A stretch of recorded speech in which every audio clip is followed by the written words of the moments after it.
Hello guys, Alex Fedotoff here, and today we have one of our amazing students, Evaristelle. Evaristelle is amazing lady, and she also runs successful e-commerce business. She does $133,000 per month in sales. And today I wanted to ask her kind of like the insights that she's using, because she operates in the European market, and kind of like some of the things that we can all learn. How long you been doing like drop shipping so far? Well, I originally started in September.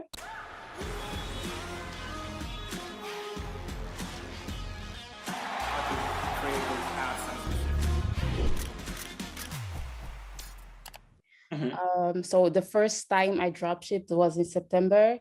I did that for a month, 1.5 months or so, and I was completely new. So I knew things like your ad account being disabled and your personal account being disabled. I knew that those were things that happened. But they hadn't happened to me so far, so not in the first month. And then after, in the second month, I suddenly got it. I started getting blocked everywhere. Typical Facebook issue. So ad account, business manager, personal account, all of that happened. But for what my main issue was, is the people from who I was getting coaching at that time. So the people who I looked up to, and they were doing great numbers. I would go to them and ask them, well, my ad accounts are being disabled. I'm having issues. What should I do?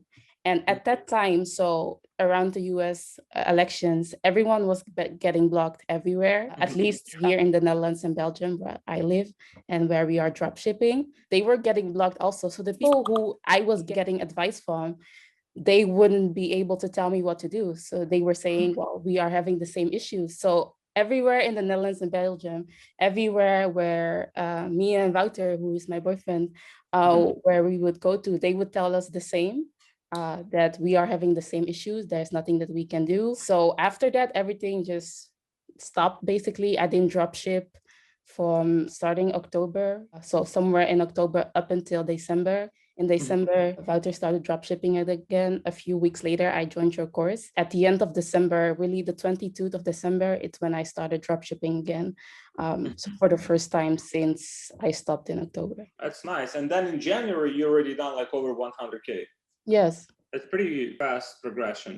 Typically, there are a lot of people that they would be, in dropshipping, like they'll try different things like for like years, and they wouldn't ever like get to that point. They would be like 20, 30,000. So what do you think helped you? Like, is that like you instantly hit some products, or kind of like you would just like test many products until you find what you think was the reason?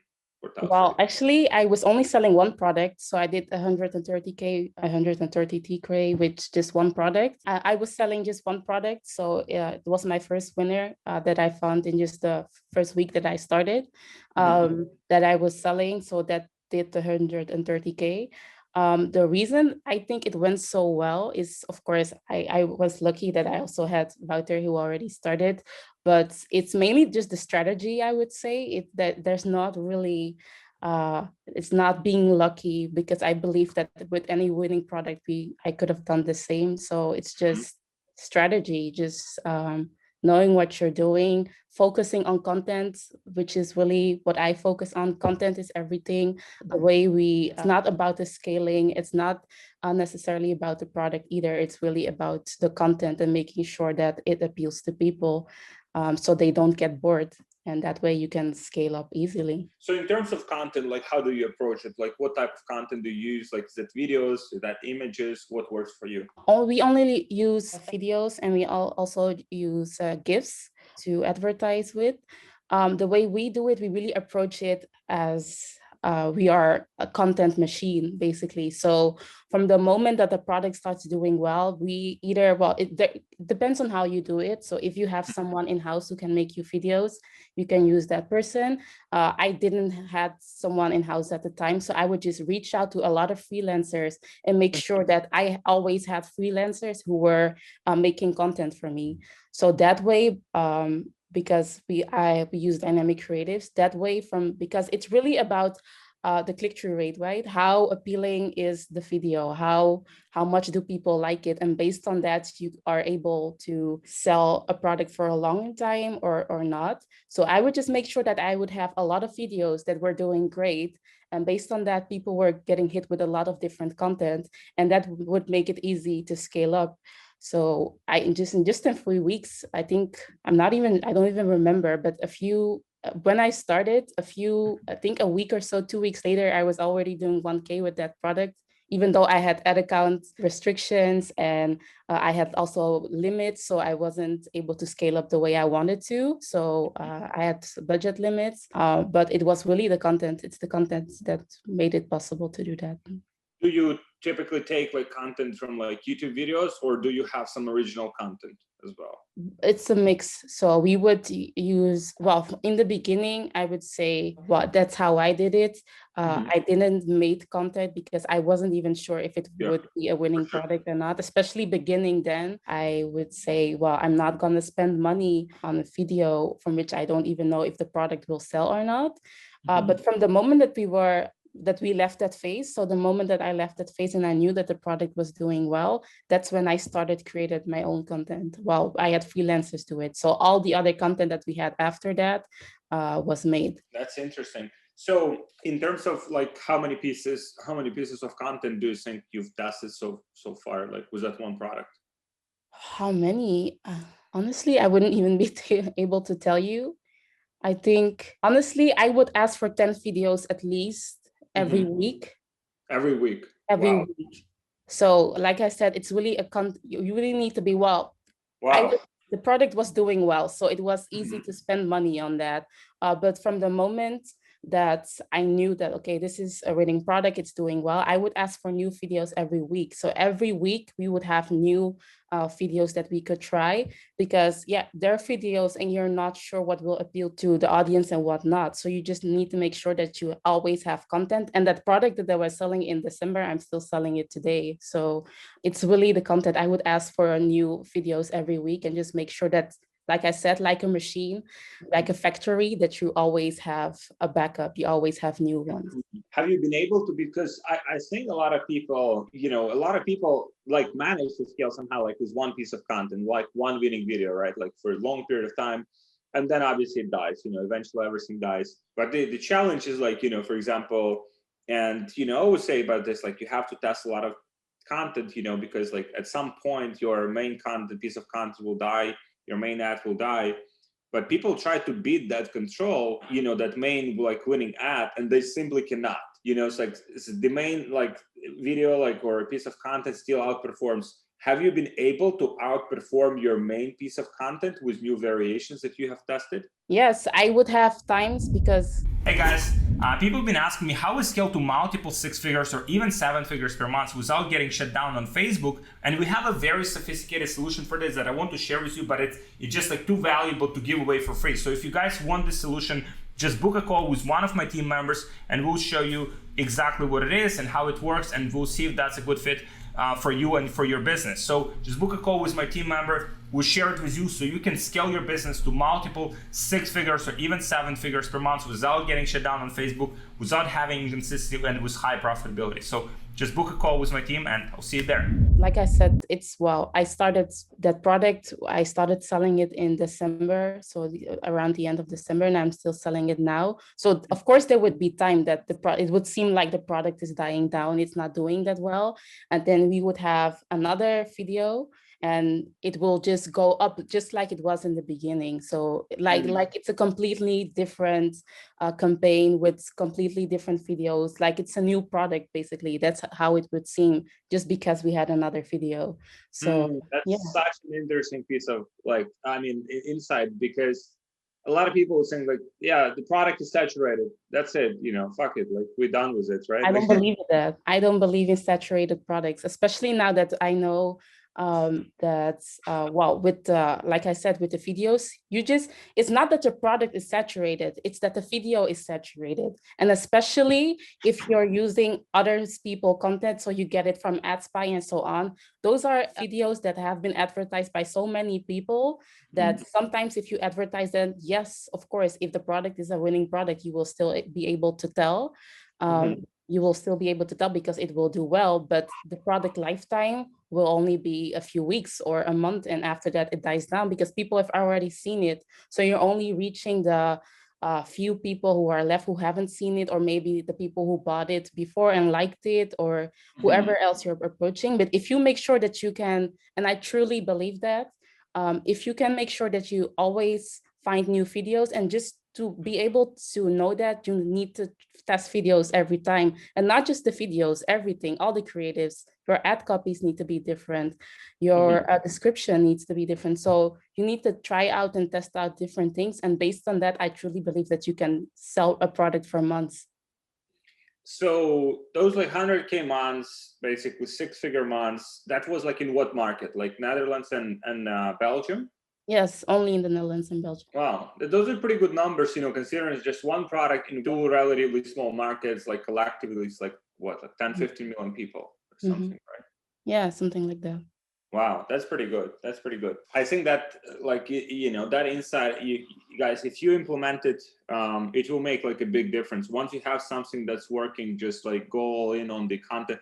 How do you structure that? So you mentioned you reach out to some like freelancers, or like, how do you find them? How much do you pay them? Like, let's go into those kind of like tactical things. Yeah, well, right now I also have a video editor in-house. Nice. It's just easier to produce content. But in the beginning, so even for the people who don't have that, it's not necessary. You don't need to have someone in-house. What I would do is I would just reach out to video editors on Fiverr. And honestly, you can just, because making a video, it's not, if you just want one, if you're not sure about the video editor, you can just ask a bunch of different editors if they can just make you one. And I always like to say, well, I don't know what the formula is for a good video or a winning video, but I would just, and that's something that Wouter also likes to say, he said, you just need to test out a lot of different people, a lot of different freelancers, and put those videos on the market, and the market will decide what the good video is. The market will decide who the best video editor is. And once you figure that out, depending on how much you tried, say, for example, you ask 10 people, they all made one. You go back to the people, the freelancers that produced you the winning video, and you ask them if they can make more. And you will notice that most of the time, especially if they really have a strategy for how they look for content, that most of the videos they produce will be at least out at either they will be outperforming winning videos, so one that really take your product to another level again, or there will be videos that also just do good, which is what I have with freelancers that I know now. You mentioned during this like scaling phase, you've had some, like everyone, right? Like you've had some issues, right? So some of the issues you faced were the page feedback score, right? Have you had like any other issues that you faced like during this process, like PayPal or anything like that? Not PayPal. My problem have mainly been the pages. Well, honestly, for me, it was only the pages that because every time a page gets restricted, I like to remove it completely because I use VPSs. I like to remove it from the business manager. It really needs to be like I never used it. So I will make sure that it's linked to another fake account or so. And that fake account is really like a dumpster. From the moment that I don't want it anymore, I just make sure that it's there. So I don't have it, so it's not linked to the business manager anymore. Because if it stays on the business manager, or if it's linked to one of the accounts, so one of the personal accounts that you're using is still an advertiser or still admin of that page, your business manager is more likely to get blocked, also your ad account also. So I really use that fake account just as a dumpster. But for me, besides the pages so far, I haven't had that many issues. Well, ad accounts that get blocked here and there, but that's normal. You just appeal them and you get them back. So what was your background before this? Like what did you do? Well, I was studying in the university. Well, before I started, I was studying in the University of Brussels, so in Belgium. I was just a student. I studied political science. I switched to social science. I was doing that. I didn't like it at all. I just stayed in it because it was the most obvious thing to do, and I wasn't doing super bad either. So it was just like, what else am I gonna do with my life? So I just studied. That was my life. I didn't really had something else that was keeping me busy. Wow, that's interesting. And so now, like you graduated or you quit your studies? No, I quit. Oh, you I quit. quit. I stopped after that. I already didn't like it. I was actually in my third year, so I would have graduated. Well, with my bachelor's, but if it's not for you, it's not for you. It's not something that I wanted. I also don't see a future in it. So why would I force myself to finish it?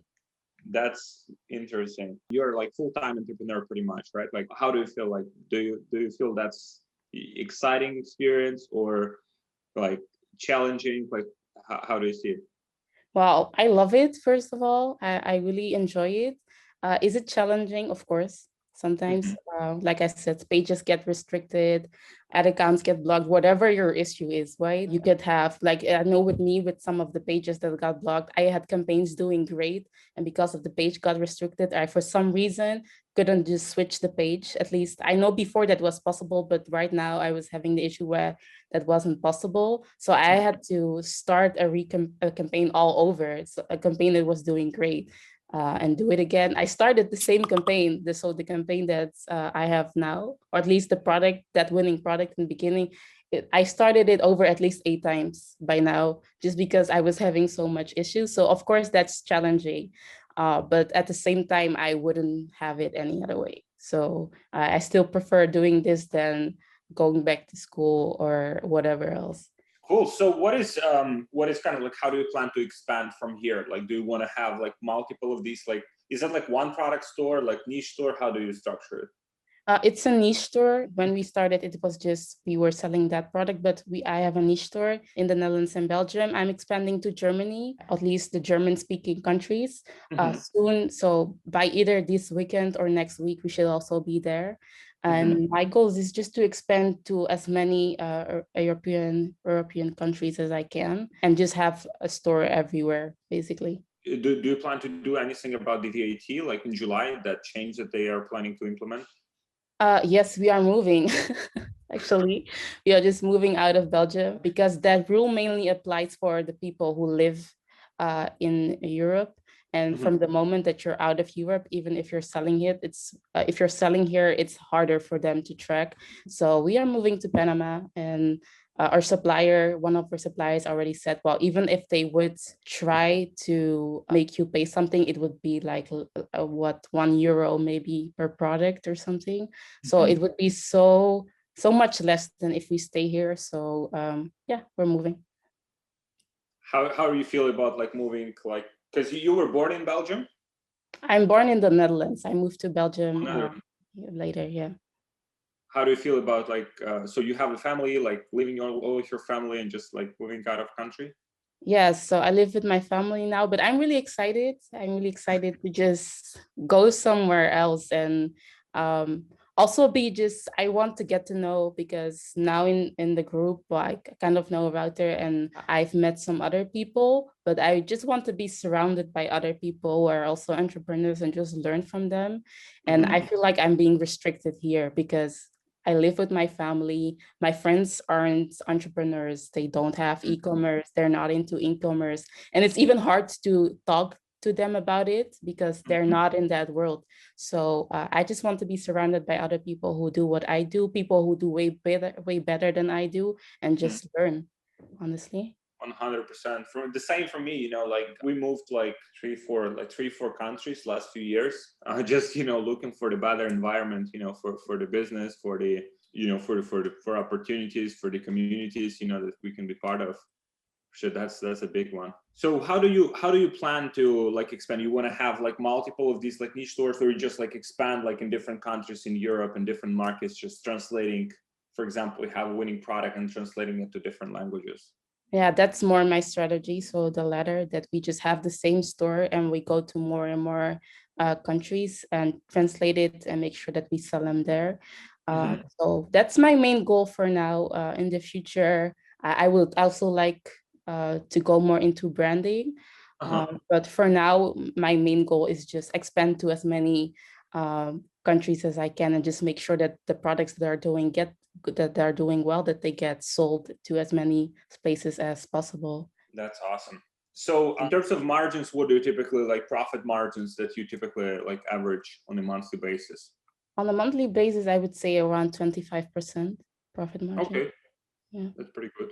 And so in, for example, in Belgium market, what payment processors you guys like? You have Molly, right? The main payment processor. Yeah, it's mainly Molly. I use Molly right now also. So some people use PayPal there as well, or mostly Molly? But you can link a PayPal to Molly. So when people make payments, it will go to PayPal. So you will actually see it on your PayPal account, but it's still linked to Molly. So Molly is still the one that provides everything and has basically an overview of all the payments that get made. And all your, if you have credit cards, your credit card will also be paid on Molly, and every other payment provider that you have will also be on Molly. That's awesome. In terms of the product research, right? So you mentioned you found this, it was your first product that you've tested and like kind of like ran most of this volume with? Yes. So how did you like, what's your product research like approach? Like how would you do it? Let's say if you wanted to add like more products to the same store, like start another store and expand it to different countries, how would you approach the product research? Yeah, so I have a product researcher now, so I don't do it myself.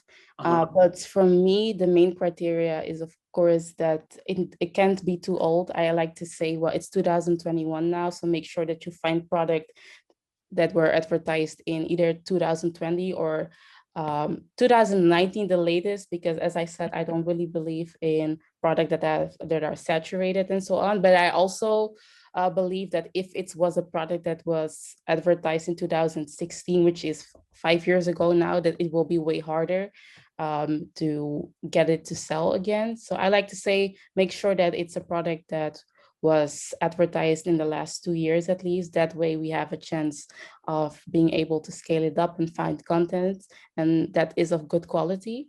And besides that, of course, we use AdSpy mainly for our product research, here and there, Facebook also, or Pinterest.